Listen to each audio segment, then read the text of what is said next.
Hello, we are here for one more lesson of this 4MCAD video training course, and the topic for today will be rearranging entities.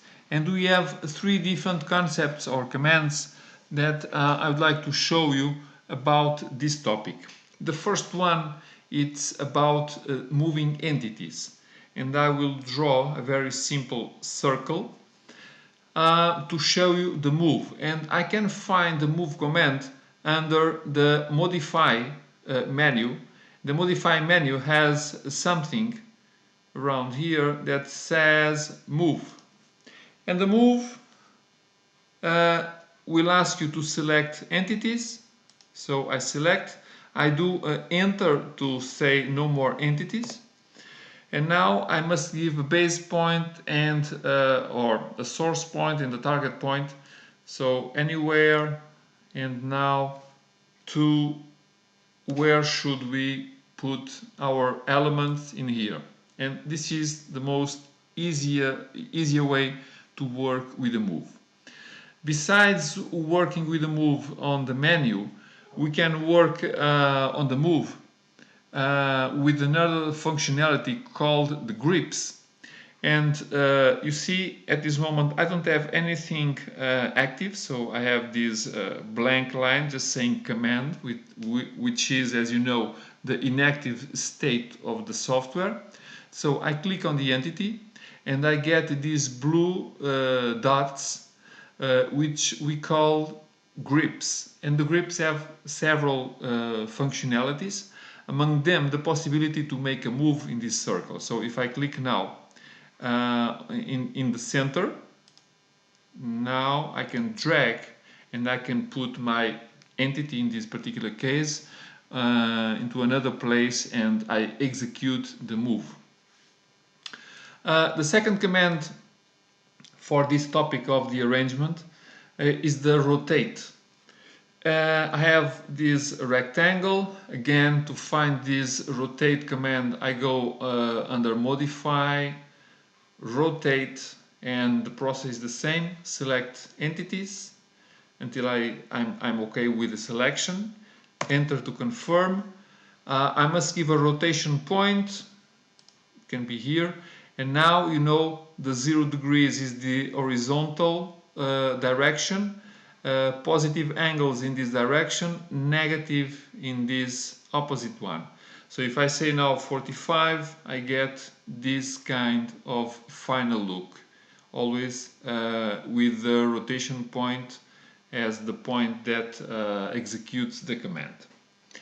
For last, I have something called reordering entities.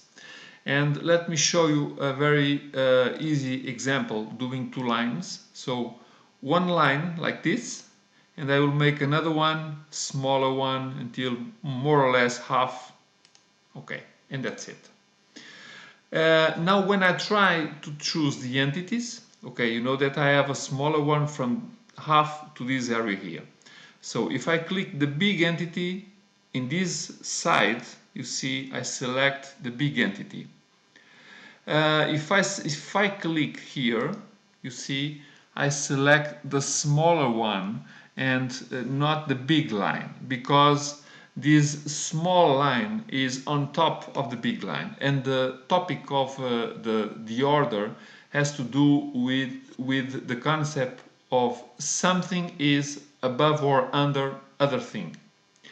In this particular case, my purpose now is to say to the system the big line will be on top of the small line. So I must go to Tools menu, then I have something called Display Order with several options. So for example, put in front or in back, or these two above or under is just to go in the direction you mentioned, one level below or up in the case you have multiple entities. So front, you just say this line here, and what will happen is that it will come in front of the smaller one. So just say enter now, and if I click here, what I should get is select the big line, okay, because now it's on top of the smaller one, okay. This is the concept of one on top of the other, or with an order. You can go to this command also if you write down this draw order, so you will get the exact same command. As a tip, you know that I can choose this smaller line, even that is below the big one, if I open a selection window like this one, which says, if you remember, the entity must be all inside the window. So I open the window because I'm selecting only the smaller line, and the big one will not be selected, even that in this particular case one is on top of the other, okay. This is a tip for to add to this concept. So I hope it is clear. Any help, just contact us. We will be here to give you some guidelines in case of need.